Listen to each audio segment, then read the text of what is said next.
নমস্কাৰ বন্ধু বান্ধৱীসকল আন্তৰিক স্বাগতম জনাইছো এডুকেয়াৰজিকেলৈ directorate of employment and craftsmen ট্ৰেইনিঙৰ ফালৰ পৰা ওলাইছে 440টাতকৈ অধিক ভেকেন্সি অসম চৰকাৰৰ চাকৰি আৰু এই ভেকেন্সিসমূহ ওলাইছে directorate of employment and craftsmen ট্ৰেইনিঙত অসমৰ বিভিন্ন জিলাত থকা এমপ্লয়মেণ্ট এক্সচেঞ্জ জোনসমূহত আৰু লগতে ITI সমূহত এই পদসমূহ পূৰণ কৰা হ'ব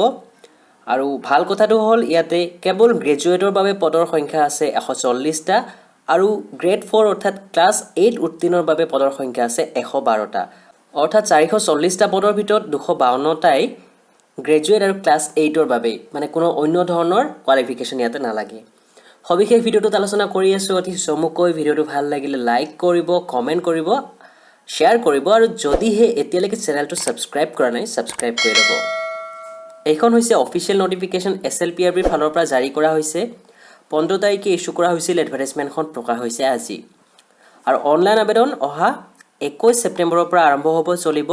2 অক্টোবৰলৈকে কোনো ধৰণৰ এপ্লিকেশন ফি নালাগে directorate of employment and craftsmen ট্ৰেইনিঙৰ ফালৰ পৰা আহিছে ভেকেন্সিসমূহ সো পদৰ বিভাজনসমূহ আমি ইয়াতে চাই লৈছো এক নম্বৰতে ষ্টেনোগ্ৰাফাৰ ইংলিশ গ্ৰেড 3 HQ লেভেলত দুটা পদ আৰু এটা দৰমহা নিৰীক্ষসমূহ দিয়া আছে 2 নম্বৰত আছে টেক এসিস্ট্যান্ট HQ 4টা পদ তাৰ পিছত আছে ষ্টেটিষ্টিকেল এসিস্ট্যান্ট এমপ্লয়মেন্ট উইং 30টা পদ আছে ফাৰ্মাসিষ্ট ITI 12টা পদ ইনষ্ট্ৰাক্টৰ ষ্টেনোগ্ৰাফি 8টা পদ জুনিয়ৰ ইনষ্ট্ৰাক্টৰ 92টা পদ তাৰ পিছত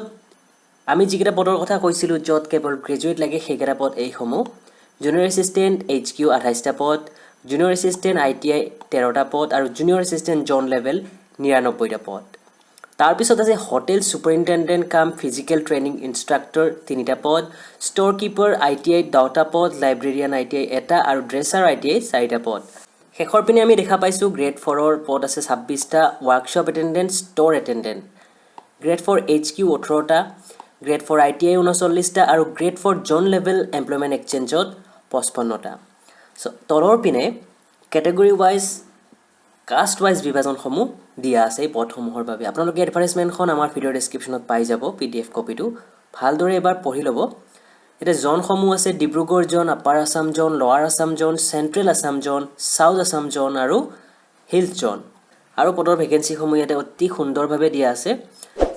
এইবাৰ আমি চাই লৈছো এলিজিবিলিটি ক্ৰাইটেৰিয়া যাৰ বাবে আপোনালোকে সকলোৱে ওয়েট কৰি আছে প্ৰথম কথা ভাৰতীয় নাগৰিক হ'ব লাগিব অসমৰ স্থায়ী বাসিন্দা হ'ব লাগিব আৰু এমপ্লয়মেন্ট এক্সচেঞ্জত ৰেজিষ্ট্ৰেচন থাকিব লাগিব এক্টিভ নম্বৰ মানে ভ্যালিড নম্বৰ থাকিব লাগিব ভ্যালিডিটি পাৰ হলে কিন্তু নহব বয়স 40 বছৰতকৈ তলত আৰু 18 বছৰতকৈ অধিক হ'ব লাগিব আপাৰ এজ ৰিলেক্সেশন 5 বছৰ SC ST plain ST hill প্ৰাৰ্থীৰ বাবে 3 বছৰ OBC MOBC প্ৰাৰ্থীৰ বাবে আৰু 2 বছৰ এক্স সাৰ্ভিসমেনৰ বাবে 10 বছৰ PWD প্ৰাৰ্থীৰ বাবে educational qualification stenographer English grade 3 ৰ বাবে হেডকোৱাৰ্টাৰ লেভেলত গ্ৰেজুৱেট লগতে NCVT passed ITI পৰা with 40 words per minute computer type speed and 120 word per minute shorthand in English tech assistant headquarter বাবে SSLC pass বা equivalent certificate থাকিব লাগিব লগতে diploma in mechanical engineering with 3 years industrial experience আৰু computer proficiency 3 নম্বৰত আছিল statistical assistant employment wing ইয়াৰ বাবে graduate লগতে ইকোনমিক্স বা ম্যাথমেটিক্স বা স্ট্যাটিস্টিক্স সাবজেক্ট হিচাপে থাকিব লাগিব গ্ৰেজুৱেচনৰ সময়ত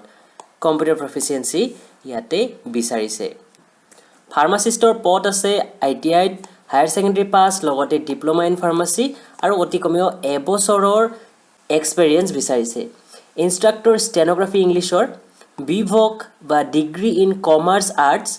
উইথ শৰ্টহ্যান্ড এণ্ড টাইপিং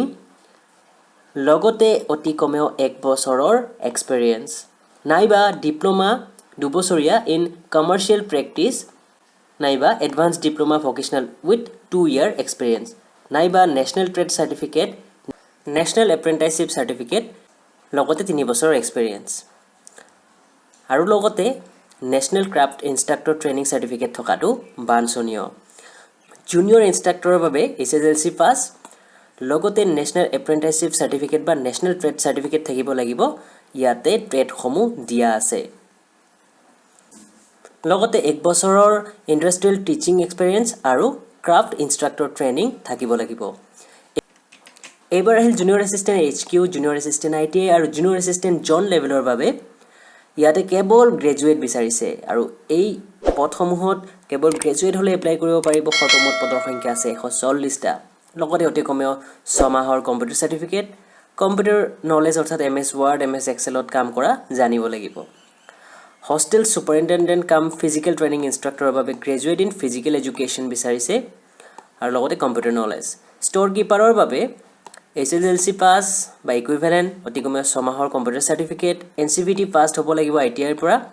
আৰু 3 বছৰৰ প্ৰফেচনেল এক্সপিৰিয়েঞ্চ থাকিব লাগিব, নাইবা 3 বছৰ ডিপ্ল'মা ইন ইঞ্জিনিয়াৰিং থাকিব লাগিব। তাৰ লগতে এবছৰৰ কিন্তু এক্সপিৰিয়েঞ্চ বিচাৰিছে আৰু 6 মহীয়া কম্পিউটাৰ চাৰ্টিফিকেট বাঞ্ছনীয়। লাইব্ৰেৰিয়ানৰ বাবে হায়াৰ ছেকেণ্ডেৰী পাছ, অতি কমেও 1 বছৰৰ এক্সপিৰিয়েঞ্চ কম্পিউটাৰ ব্যৱহাৰ কৰাৰ আৰু যিসকলৰ হায়াৰ এডুকেশ্যনেল কোৱালিফিকেশ্যন থাকে লাইব্ৰেৰী ছায়েন্সত তেওঁলোকক প্ৰিফাৰেঞ্চ দিব। ড্ৰেছাৰ ITI SSLC পাছ, লগতে certificate of dresser from recognised institute নাইবা অতি কমেও 5 বছৰৰ ৱৰ্কিং নলেজ বিচাৰিছে কোনো হস্পিটেল বা নাৰ্ছিং হোমত ড্ৰেছাৰ হিচাপে। গ্ৰেড 4ৰ পদ, গ্ৰেড 4 HQ, ITI আৰু জন লেভেলৰ বাবে ক্লাছ 8 পাছ আৰু হোষ্টেল কুকৰ বাবে যিসকল প্ৰাৰ্থীৰ এক্সপিৰিয়েঞ্চ আছে তেওঁলোকে অগ্ৰাধিকাৰ পাব। ৱৰ্কশ্বপ এটেণ্ডেণ্ট, ষ্ট'ৰ এটেণ্ডেণ্টৰ বাবে ক্লাছ 8 পাছ, কিন্তু যিসমূহ কেণ্ডিডেটৰ এক্সপিৰিয়েঞ্চ আছে তেওঁলোকে প্ৰিফাৰেঞ্চ পাব। কিন্তু ওপৰৰ পদকেইটাৰ বাবে প্ৰিফাৰেঞ্চ নালাগে, অৰ্থাৎ 112টা গ্ৰেড 4 পদৰ বাবে কোনো ধৰণৰ এক্সপিৰিয়েঞ্চ নালাগে গ্ৰেড 4 HQ, ITI আৰু জন লেভেলৰ বাবে। কেনেদৰে এপ্লাই কৰিব? অনলাইন যোগে এপ্লাই কৰিব লাগিব অফিচিয়েল পৰ্টেল slprbassam.in যোগে আৰু অনলাইন আবেদন অহা 21 ছেপ্টেম্বৰৰ পৰা আৰম্ভ হ'ব। বাকী এডভাৰটাইজমেণ্টখনত কি ডকুমেণ্টছ লাগিব আৰু কেনেদৰে চিলেকশ্যন হ'ব, পৰীক্ষা কেনেধৰণৰ হ'ব, সকলোখিনি তথ্য দিয়া আছে। বেছি দীঘলীয়া নকৰোঁ ভিডিঅ'টো, গোটেইবোৰ আলোচনা কৰিবলৈ গ'লে ভিডিঅ'টো দীঘলীয়া হ'ব, আপোনালোকে পঢ়ি চাব। কিবা কনফিউজন থাকিলে আমাক সুধিব পাৰে, আমি যিমান দূৰ পাৰোঁ সহায় কৰিবলৈ চেষ্টা কৰিম। চ' এইখিনিয়ে আছিল শেহতীয়া ইনফৰমেশ্যন। ভিডিঅ'টো যদি ভাল পাইছে লাইক, কমেণ্ট আৰু শ্বেয়াৰ কৰিব আৰু যদিহে এতিয়ালৈকে চেনেলটো ছাবস্ক্ৰাইব কৰা নাই ছাবস্ক্ৰাইব কৰি ল'ব। ভিডিঅ'টো ইমানতে শেষ কৰিছোঁ, ধন্যবাদ।